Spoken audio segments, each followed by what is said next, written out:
इल्ज़ाम है आप पर मुझ पर कि आपने थिएटर का बेड़ा गर्क किया। हमें थिएटर का बेड़ा गर्क ही मिला जब हम आए। तो ये लड़कियां डिमांड करती हैं कि जी हमारी इधर क्यों लगी, इधर क्यों लगी। वो सीटों की बुनियाद पे कहती हैं कि जी हम आपको इतनी सीटें देंगे, हम आपको इतना बिजनेस देंगे, हमारी तस्वीर बड़ी लगाएं। देखिए हमने तो मेहनत की है, अच्छी परफॉर्मेंसेस दी हैं, अच्छे ड्रामे दिए हैं, तो मैं नहीं समझती कि हमारी वजह से बेड़ा गर्क हुआ है, बल्कि हमने तो उसको बेहतर किया। अब आपकी जनरेशन ने खुद से कवायद बना लिए कि सारियां कुड़ियां इंटर करा लो जी, पहले फलानी हो गई है, फलानी हो गई है, फलानी हो गई, तो मुझे क्यों इंटर करवा रहे हैं। आप देखिए अपनी बात चंद करें। अदाकाराएं करती हैं ऐसा। अच्छा। बिल्कुल करती हैं, मैं आपकी बात से इत्तेफाक करती हूँ। जी। वो कहती है कि हमने यहाँ पे एंटर नहीं होना, इससे पहले एंटर नहीं होना, इससे पहले गाना नहीं करना। आपको है कितना अरसा हुआ है? मुझे तकरीबन 8.5 साल।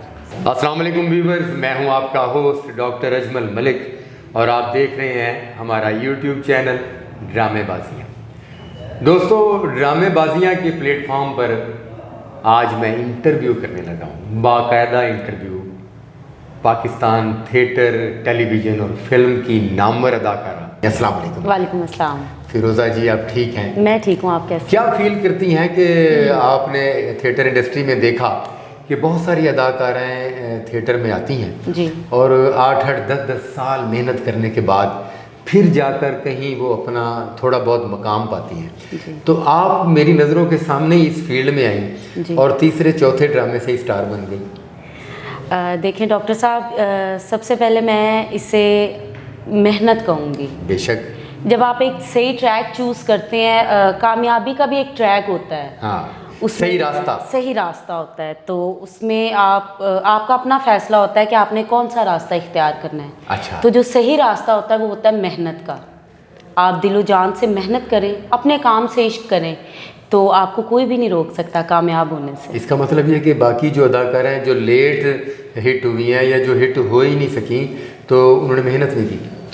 हो सकता है। देखें डॉक्टर साहब, मेहनत का सिला अल्लाह ताला ज़रूर देता है आप तक। आप सही रास्ते पे हो, मेहनत करें, अपने काम पर फोकस करें, अपने काम से इश्क करें, तो मैं समझती हूँ ऐसा हो ही नहीं सकता कि आपको कामयाबी नसीब ना हो। आपको है कितना अरसा हुआ है? मुझे तकरीबन 8.5 साल।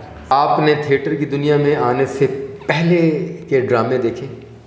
चंद देखे मैंने। चंद देखे जी। इल्ज़ाम है आप पर, मुझ पर? आप 2-3 आर्टिस्ट ऐसी हैं थिएटर की जी। जो टॉप पर जा रही हैं। जी जी। तो आप उनको लीड कर रही हैं। जी जी। तो आप अगर उनको लीड कर रही हैं तो मैं यही कहूँगा ना, इल्ज़ाम आप पर है। जी। आपकी इस जो मौजूदा नस्ल है, हाँ जी। इस पर है, आप पर इल्ज़ाम है क्या? कि आपने थिएटर का बेड़ा गर्क किया। हमने थिएटर का बेड़ा गर्क किया? हाँ जी। डॉक्टर साहब, माजरत के साथ हमें थिएटर का बेड़ा गर्क ही मिला जब हम आए। अच्छा, जब आप कहती हैं कि जब आप आई हैं तो थिएटर का बेड़ा गर्क मिला। हाँ जी, बेड़ा गर्क हो चुका था तब। आपने थिएटर को दोबारा अपना मकाम दिलाया। सर देखिए, हमने तो मेहनत की है, अच्छी परफॉर्मेंसेस दी हैं, अच्छे ड्रामे दिए हैं, तो मैं नहीं समझती कि हमारी वजह से बेड़ा गर्क हुआ है, बल्कि हमने तो उसको बेहतर किया है।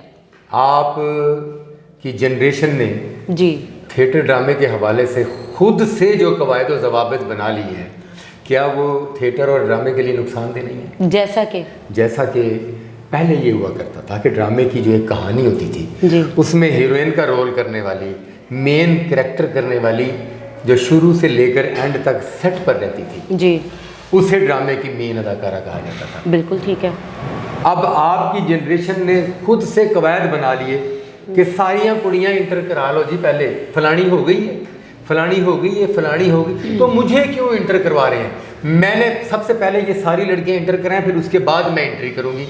भाई, ड्रामे की कहानी के मुताबिक हीरोइन ने ड्रामा शुरू होने के 15 मिनट बाद इंटर होना है। हाँ जी। और वाइंड अप पर जो है ना उसने आउट होना, कहानी जो सारी उसकी है। बिल्कुल। अब आज की आर्टिस्ट है वो कहती है कि इंटरवल पर मेरा गाना होगा क्योंकि मैं मेन हूँ, और इंटरवल के गाने से पहले मेरी एंट्री होगी क्योंकि मैं मेन हूँ, और उसकी एंट्री से पहले जो सारी कहानी है जी, वो मेन अदाकारा के बगैर होती है, ड्रामे की हीरोइन के बगैर होती है। अब देखें, मुझे बाकी अदाकाराओं का तो नहीं पता, मैं अपनी बात करूंगी क्योंकि मेरे सर पे इल्ज़ाम है। जी। मैंने आप नुमाइंदगी कर रही हैं उनकी। मैं अपनी बात करूंगी। आप देखिए अपनी बात चंद करें। अदाकाराएं करती हैं ऐसा। अच्छा। बिल्कुल करती हैं, मैं आपकी बात से इत्तेफाक करती हूँ। जी। वो कहती है कि हमने यहाँ पे एंटर नहीं होना, इससे पहले एंटर नहीं होना, इससे पहले गाना नहीं करना। मैंने आपकी डायरेक्शन में काम किया, मैंने नसीम विकी साहब की डायरेक्शन में काम किया। मुझे अच्छी तरह से याद है, मैंने आपका एक ड्रामा 11:10 पे भी एंट्री की हुई है। बिल्कुल की है। और विकी साहब के साथ भी ऐसा, मुझे ये कोई प्रॉब्लम नहीं है, मुझे स्टार्ट में एंटर करवा दें, मुझे आप वाइंड अप पे एंटर करवाएं, मुझे आप थ्रू आउट सेट पे रखें, मेरा सर ये इशू नहीं है। मैं अपने काम से जीतना चाहती हूँ लोगों को। वो मैं 11 बज के चाहे 1 मिनट पर भी एंटर होंगी ना, तो अगर मुझे काम आता है ना तो वो मेरी जीत है। मुझे ये चीज़ का इशू नहीं है कि मैंने यहाँ एंटर नहीं होना, यहाँ नहीं होना। मतलब कि आप कहानी का हिस्सा बनने के लिए हमेशा तैयार होती हैं? सर बिल्कुल, बल्कि मुझे खुशी होती है कि मुझे कोई नया किरदार मिले जो मैंने पहले कभी नहीं किया, मुझे कोई ऐसा रोल मिले जो मेरे लिए एक चैलेंज हो, तो मैं तो बड़ा एक्साइटेड होती हूँ ऐसे किरदार। मगर आप लोगों के जो आज खुद कवायद और ज़वाबित बनाए हुए हैं जी, अब ये दूसरे कायदे की तरफ मैं आ जाता हूँ जी, जिसकी वजह से प्रोड्यूसर और डायरेक्टर जो है वो हमेशा टेंशन का शिकार रहता है, डिस्टर्ब रहता है। जी, अब ये बाहर पब्लिसिटी लगती है, जी, मेन फ्लैक्स लगती है, फ्लैक्स में आप खुद फैसला कर लेती हैं कि नहीं मेरी तस्वीर गलत जगह पर लगाई है, मैं तो मेन हूँ, मेरी सेंटर में लगनी चाहिए थी, मुझे राइट पे या लेफ्ट पे क्यों लगा दिया गया, सेंटर में किसी और को क्यों लगा दिया गया। हम आपको कहते हैं कि भाई सेंटर में जिसकी तस्वीर लगी है वो आपसे सीनियर है, और आर्टिस्ट आज की नस्ल की आर्टिस्ट है कहती है कि वो बेशक सीनियर होगी मगर दौर हमारा है। तो क्या पब्लिक को इस बात का पता है कि फिरोज़ा की तस्वीर इधर की बजाय इधर लग गई है तो क्यों लग गई है, और फिरोज़ा और किसी दूसरी अदाकारा को इकट्ठे लगाए तो दूसरा अदाकारा का एक बाल फिरोज़ा के आगे आ गया तो मेरे की तुसी पब्लिसिटी का बेड़ा गर्क कर दिया, और आप इस हद तक एक्शन ले जाती हैं कि जुमे वाले दिन ड्रामा ही छोड़ जाती हैं। आपसे मुराद हमारी इस क्लास की तमाम आर्टिस्ट है। सर सबसे पहली बात कि अगर कोई सीनियर आपके साथ काम कर रही तो ये पॉसिबल ही नहीं है कि आपकी तस्वीर उससे बड़ी लगे या सेंटर में लगे। दूसरी बात जो ये लड़कियां डिमांड करती हैं कि जी हमारी इधर क्यों लगी, इधर क्यों लगी, वो सीटों की बुनियाद पे कहती हैं कि जी हम आपको इतनी सीटें देंगे, हम आपको इतना बिजनेस देंगे, हमारी तस्वीर बड़ी लगाएं। यानी कसूर आर्टिस्ट का नहीं प्रोड्यूसर का है? सर दोनों का है।